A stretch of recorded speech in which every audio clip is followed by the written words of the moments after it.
नमस्कार साथियों, आज के वीडियो में हम डिस्कस करेंगे इंडियन पॉलिटी के अंतर्गत संविधान की जो अनुसूचियां हैं उनके बारे में।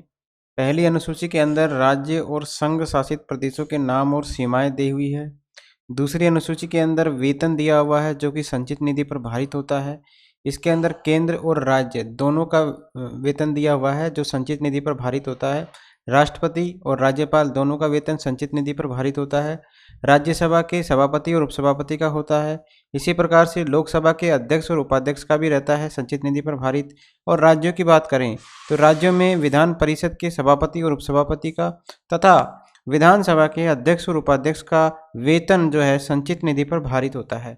इसी तरीके से सर्वोच्च न्यायालय के न्यायाधीश और उच्च न्यायालय के न्यायाधीश का वेतन भी किस पर भारित रहता है? संचित निधि पर भारित रहता है।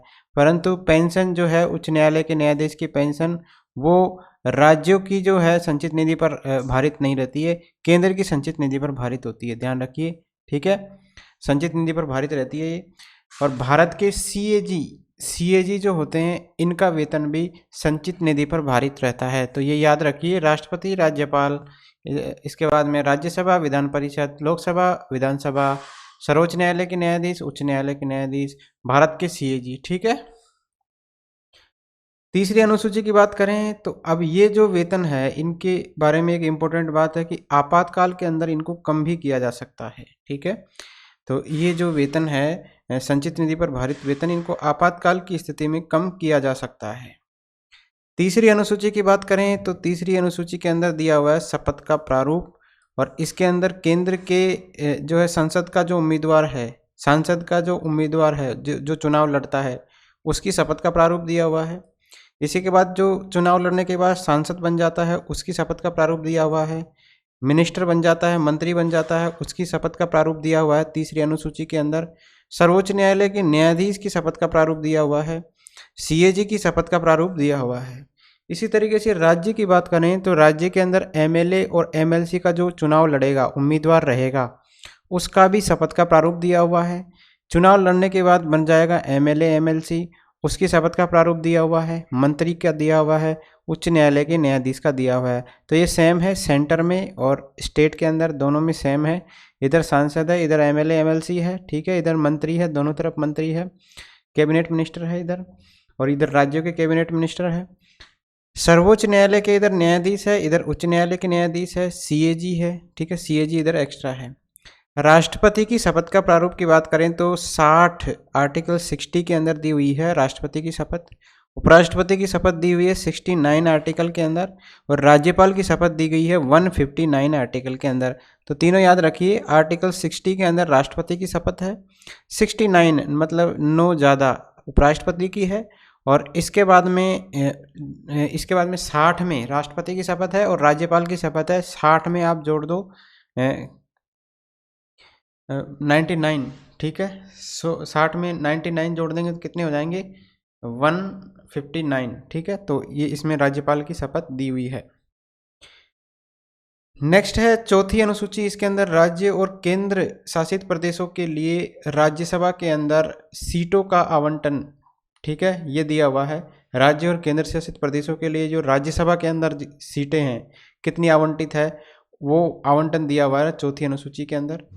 पांचवी और छठी अनुसूची की बात करें तो इनमें एक ही चीज़ दी हुई है, अनुसूचित और जनजातीय क्षेत्रों के प्रशासन और नियंत्रण से संबंधित प्रावधान। क्या दिया हुआ है? अनुसूचित और जनजातीय क्षेत्रों के प्रशासन और नियंत्रण से संबंधित प्रावधान दिए हुए हैं 4 राज्यों के अलावा। तो पांचवी अनुसूची में तो ये 4 राज्यों के अलावा दिए हुए हैं। बाकी भारत के 4 राज्य कौन कौन से हैं? असम, त्रिपुरा, मेघालय, मिजोरम। असम, त्रिपुरा, मेघालय, मिजोरम। तो ये छठी अनुसूची में है।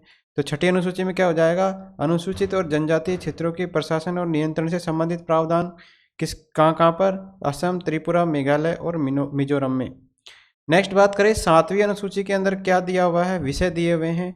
ठीक है, संघ सूची, राज्य सूची और समवर्ती सूची के विषय दिए हुए हैं 7वीं अनुसूची के अंदर।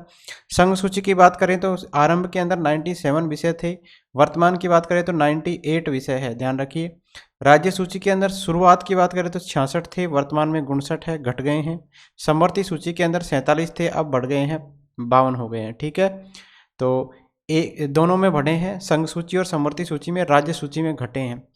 संघ सूची में 97, अब 98, राज्य सूची में 66 अब 59, समवर्ती सूची में 47 अब 52।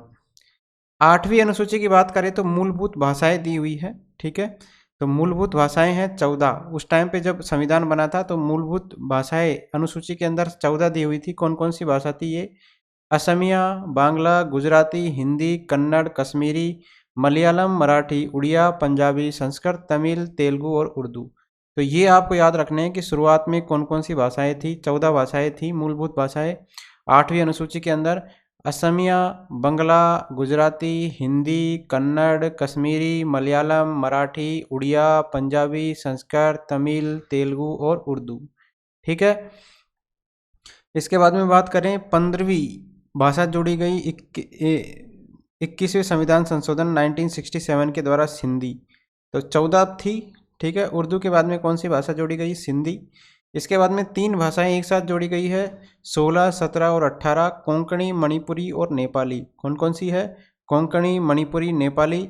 ये जोड़ी गई 71वें संविधान संशोधन 1992 के द्वारा, ठीक है। 71वें संविधान संशोधन के द्वारा जोड़ी गई है कोंकणी, मणिपुरी, नेपाली, कोंकणी, मणिपुरी, नेपाली। इसके बाद में 19, 20, 21 और 22, तो ये चारों एक साथ जोड़ी गई है बोडो, डोगरी, मैथिली, संताली। तो याद रख लीजिए बोडो, डोगरी, मैथिली, संताली, बोडो, डोगरी, मैथिली, संताली। तो 92वें संशोधन 2003 से ये जोड़ी गई है, ठीक है। 92वां कॉन्स्टिट्यूशनल अमेंडमेंट 2003 के द्वारा जोड़ी गई है 4 भाषाएं बोडो, डोगरी, मैथिली, संथाली। इससे पहले 71वें संविधान संशोधन 1992 से जोड़ी गई थी कोंकणी, मणिपुरी, नेपाली। इससे पहले 21वें संविधान संशोधन 1967 से जोड़ी गई थी सिंधी भाषा, ठीक है। और 14 हमारी मूलभूत भाषाएं थी इसके अंदर। 9वीं अनुसूची की बात करें तो ये इम्पोर्टेंट अनुसूची है। ये पहले संविधान संशोधन के द्वारा जोड़ी गई थी और ये इसमें अगर किसी विषय को आप रख देते हो तो उस पर न्यायिक पुनरावलोकन नहीं किया जा सकता। तो ये न्यायिक पुनरावलोकन जो सुप्रीम कोर्ट और हाई कोर्ट के द्वारा जो फैसले दिए जाते हैं उनका न्यायिक पुनरावलोकन से संरक्षण करता है, ठीक है। वो मामले जो है न्यायिक पुनरावलोकन के लिए नहीं जाएंगे सुप्रीम कोर्ट और हाई कोर्ट के पास, ठीक है। जमींदारी व्यवस्था का उन्मूलन और भूमि सुधार के लिए ये किया गया था। ये इस विषय को जो है इसके अंदर शामिल किया गया था। इसके बाद में शुरू के अंदर 13 एक्ट थे, वर्तमान के अंदर कितने हैं? 282 एक्ट इसके अंदर है, ठीक है। शुरू में कितने थे? 13 एक्ट शामिल थे। इसके अभी वर्तमान में कितने हैं? 282। तो कोई भी जो कानून बनाती है संसद तो उसके ऊपर न्यायिक पुनरावलोकन नहीं किया जा सकता। जैसे कोई भी कानून बनाया है और उसको 9वीं अनुसूची के अंदर डाल दिया तो उसका जुडिशियल रिव्यू नहीं करवाया जा सकता है, ठीक है। न्यायिक पुनरावलोकन उसका नहीं किया जा सकता है सुप्रीम कोर्ट और हाई कोर्ट के द्वारा। कोहिलो केस 2007 की बात करें तो 24 अप्रैल 1973 से पहले वाले एक्ट जो है ये कोहिलो केस था, ठीक है। 2007 का केशवानंद भारती केस आया इसके बाद में 24 अप्रैल 1993 से पहले वाले एक्ट, तो इसके अंदर है शामिल, लेकिन इनका जो है न्यायिक पुनरावलोकन नहीं किया जा सकता है।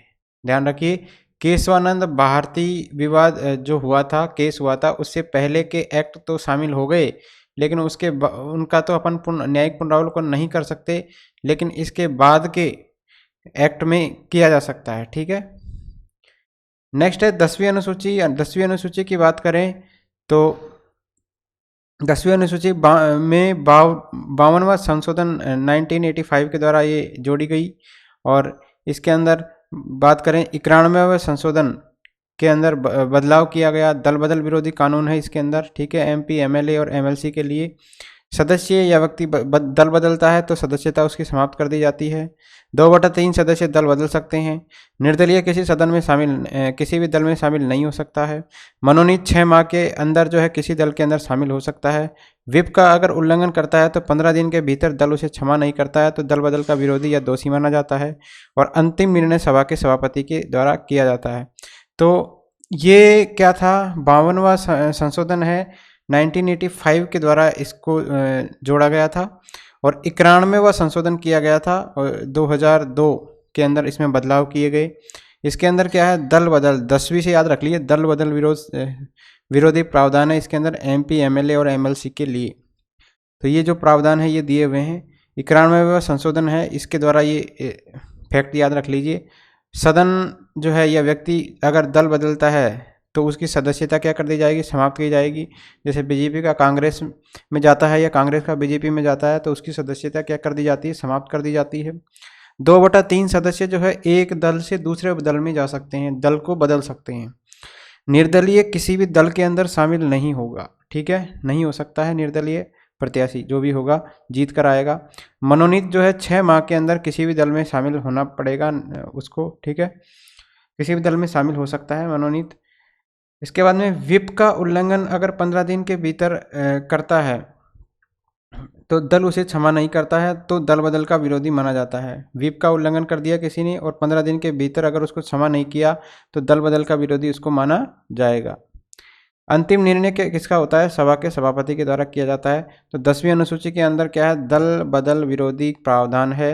11वीं अनुसूची की बात करें तो 11वीं अनुसूची में क्या है, 11वीं अनुसूची के अंदर है, इसको 73वें संविधान संशोधन 1992 के द्वारा जोड़ा गया। ये लागू हुई है, ये लागू हुआ था 24 अप्रैल 1993 से। तो 11वीं अनुसूची के अंदर है पंचायती राज संस्थाओं को जो दिए गए विषय हैं उनके बारे में। इसमें 29 विषय थे, राजस्थान में जो है, राजस्थान में 22 जो है इसके अंदर दिए जा चुके हैं। तो 11वीं अनुसूची के अंदर क्या है, पंचायती राज संस्थाओं को जो विषय दिए हुए हैं उनके बारे में उल्लेख है। 73वें संविधान संशोधन एक्ट था 1992 का, उसके अंतर्गत इस अनुसूची को जोड़ा गया था और लागू हुआ था ये 24 अप्रैल 1993 थे। लास्ट अनुसूची है 12वीं अनुसूची, 74वें संविधान संशोधन एक्ट 1992 का था, 1992 का था और लागू इसको किया गया था 24 अप्रैल 1992 को, ठीक है। 1992 का था और इसको 1992 में ही लागू कर दिया गया था। इसके अंदर क्या है, नगरीय निकायों को दी गई शक्तियां और उत्तरदायित्व का इसके अंदर उल्लेख है। इसके अंदर कुल कितने विषय है, 18 विषय है। तो 11वीं में तो पंचायती राज के विषय है और 12वीं में क्या है, नगरीय निकायों को दी गई शक्तियां हैं। 10वीं के अंदर क्या है, दल बदल विरोधी प्रावधान है। 9वीं अनुसूची में क्या है, न्यायिक पुनरावलोकन से संरक्षण देता है 9वीं अनुसूची। इसके अंदर जिस विषय को डाल दिया जाता है उसका जुडिशियल रिव्यू नहीं किया जा सकता। 8वीं के अंदर भाषाएं हैं। 7वीं के अंदर क्या है, 7वीं के अंदर संघ, राज्य और संवर्ती सूची के विषय है। 5वीं और 6वीं के अंदर हमने बात कर ली, प्रशासन और नियंत्रण से संबंधित प्रावधान है अनुसूचित जाति और जनजातीय क्षेत्रों से। 5वीं के अंदर बाकी भारत है और 4 राज्यों के अलावा 4 राज्य जो है वो 6ठी अनुसूची के अंदर है, असम, त्रिपुरा, मेघालय, मिजोरम। असम, त्रिपुरा, मेघालय, मिजोरम। 4थी अनुसूची के अंदर क्या था, जो राज्यसभा के अंदर सीटों का आवंटन होता है राज्य और केंद्र शासित प्रदेशों में, वो है। 3री अनुसूची के अंदर शपथ का प्रारूप दिया हुआ है, मंत्रियों की, सांसदों की, एमएलए एमएलसी की, ठीक है, उम्मीदवारों की, सीएजी की। इसके बाद में 2य अनुसूची के अंदर वेतन जो कि संचित निधि पर भारित हो वो दिया हुआ है। इसके बाद में 1ली अनुसूची के अंदर बात करें तो 1ली अनुसूची के अंदर क्या है, राज्य और संघ शासित प्रदेशों के नाम और सीमाएं दिए हुए हैं।